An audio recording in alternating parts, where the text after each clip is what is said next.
Puna e xhenetit nuk është dorë të hoxhës. Ai pyet se që parashon këtë dilemë, ai e ka një dilemë tjetër para kësaj.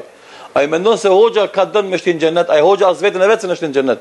Një ditë për ditëve në kohën e pejgamberit sallallahu alaihi wasallam vjen një njeri dhe Muhamedi sallallahu alaihi wasallam për një njeri që ka qenë bamirës, human. Dhe i thot, a do të futet filani në xhenet? Një dilemë domosdoshmë se po i bën mirë njerëzimit, pse ai mos më qenë në xhenet?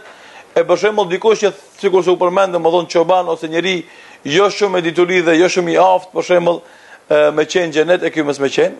Thot pejgamberi sallallahu alaihi wasallam, jo, لأنه ما قال يوما من الدهر رب اغفر لي خطيئتي يوم الدين. Ai njeri s'ka për të hyrë në xhenet sepse asnjë ditë si është kujtu atij thot o Allah më fal gjuna ditën e Kiametit. Mos ka besu Allahun as ditën e ringjalljes. Dhe kështu që një njeri që sado që bën vepra të mira, ato i bëjnë dobi në jetën e dynjas, nëse është jo besimtar. Andaj fiton ai famë, fiton publicitet, i përmendet emri, i bëhet boost, i emnohet në shkollë, dohet në rrugë me emrin e tij. Mirë po asesi nuk mund të fiton parajsën në xhenetin e Allahut, sepse sikur se na gjithë e dim, çdo sipërmarrje fabrik ka do thot kodin e hyrjes. Andaj tani për shembull me zhvillimin teknologjik duhet të kesh kartel elektronike për të hyrë në çdo institucion. Edhe nëse nuk i ke atë kartel elektronike nuk mund të futesh në të. Edhe xheneti e ka kartelën elektronike të vetën. Ajo kartel elektronike në te, kodi i saj është ashhadu an la ilaha illa Allah wa ashhadu anna Muhammeden abduhu wa rasuluhu. Kush se ka këtë kartel elektronike nuk mund të futet në xhenet. Andaj domos zbulimi i rrymës, e zbulimi i teknologjive të ndryshme, prej shkencëtarëve të ndryshëm, nuk mund ta fusin në xhenet, por ato i bëjnë dobi në jetën e dynjas.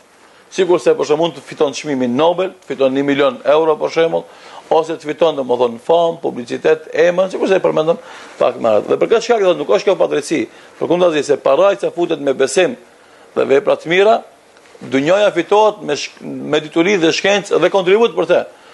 Nëse ki edhe besimin edhe shkencën, atë fiton edhe dynjan edhe ahiretin. Andaj, domethënë Allahu këtë e shëron në Kur'an shumë mirë dhe thotë ya'rifuna zahiran min al-hayati ad-dunya wa hum 'anil akhirati ghafilun. Ata e njohin jetën e dukshme të kësaj dynjaje, jetën materiale, mirë po ata janë neglizhent të rësisht ndaj jetës pas vdekjes. Dhe kështu që nëse ai se ka para pa këtë gjë, se ka besu këtë gjë, e ka mohu, e ka kundërshtu, atër si ka mundësi ti ka në tonë Allahu parajs ati që ai se ka besu hiç jetën pas vdekjes. Dhe është paradoks të ashtin xhenet Allahu Nikola Tesla nëse ai s'ka besu që ka me urin gjallë pas vdekjes, ka qenë ateist. Dhe kështu ndodh me shumë njerëz, ata nuk besojnë jetën pas vdekjes, a dëshirojmë na ta shtim xhenet. Si mundesh me shtim në botë kur ai se beson se ekziston ajo bota? Andaj ai e meriton dënimin e vet për atë mohim që e ka bërë. Dhe kështu që kjo dilemë do të hipotetike nuk qëndron edhe pse pejgamberi sallallahu alaihi wasallam ka shëruar dhe bile ka treguar në raste të ndryshme se shpërblimi për të mirat që kanë bërë ata dhe kjo shpërdrejtësi se Allahut është do të fama dhe publiciteti që e fitojnë ata dhe përmendet emri i tyre